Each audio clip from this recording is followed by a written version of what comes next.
এখন আমরা অবস্থান করছি ইন্ডিয়ার মেঘালয় রাজ্যের গারোদের অঞ্চলে, যেখানে নাকি আদিবাসী গারোদের বসবাস।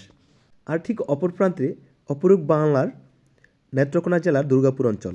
আমি স্থানীয় এক ভাইয়ের কাছ থেকে তাদের এলাকা সম্পর্কে জানতে চাইবো। আলামিন ভাই, প্লিজ বলেন এই সুন্দর জায়গা সম্পর্কে। এই নদী কত বছর আপনি কি ছোটবেলা থেকে দেখতেছেন এটা? হ্যাঁ। আচ্ছা, এটা ইন্ডিয়ার কোন পাশ? হলো মেঘালয় রাজ্য। মেঘালয় রাজ্য। আর এটা আমাদের বাংলাদেশ, নেত্রকোনা। এদিকে হলো সমশ্রী, ওইদিকে হলো চিংচাং। চিংচাং, ইন্ডিয়ান। ইন্ডিয়ান চিংচাং। আর আমাদেরটা হচ্ছে সোমেশ্বরী, তাই না? আপনার নামটা? রুহুল আমিন। রুহুল আমিন। আপনাদের এলাকা অনেক সুন্দর, আমরা আবার আসবো। 16 বছর ধরে আমি নৌকা চালাই।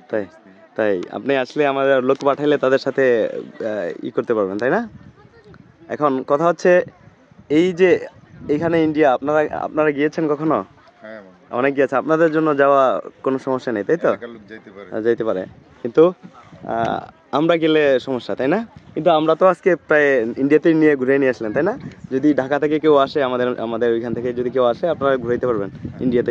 ইন্ডিয়ার পাশটা ঘুরে দিয়ে, কিন্তু ঢুকা যাবে না, নৌকায় করে ইন্ডিয়াতে ঘুরানো যায়, তাই না? অনেক ধন্যবাদ আপনাকে, আবার হয়তো কখনো দেখা হবে।